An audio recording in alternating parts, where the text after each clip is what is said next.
Hello and welcome to a quick video tutorial showing you how to push a website to your entire Google Classroom enrollment with Chrome extension. My name is Tyler Osborne. So you might come into situations like I do where I'm trying to get my younger students to type in a web address to do something like a standardized test or some online surveys. Like right now it's survey season in Alberta.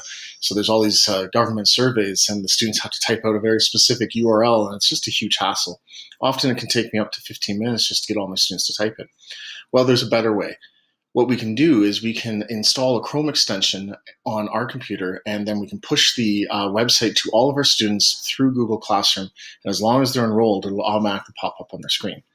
So I'm in the Chrome Web Store right now. To find that, go to the Apps icon. If you're on a Chromebook, it's going to be a little bit of a circle in the bottom left corner. And on a Chrome browser, it'll be in the waffle here on the left-hand side.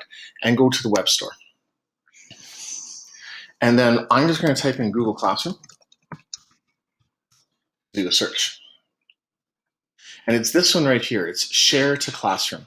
Now you can see that it's already been added to my Chrome, but this one's actually made by Google. So you can see the little Google symbol right there. And if you add it, it looks like this little chalkboard here on your icon. So let me show you what it can do. From here, this is a standardized test that my grade 4s have to do.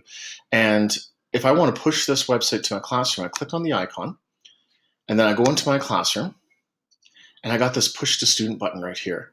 And so I can push this website directly to my students and it'll automatically pop up on the screen, which saves a lot of time for them having to type out the web address, and they could just get on with their work. Now, I can also create it as an assignment or ask a question or make an announcement, but this push to student one is a real time saver when you're talking with younger students. All right, that's all you need to know about pushing websites through a Chrome extension to your students. Thanks for watching.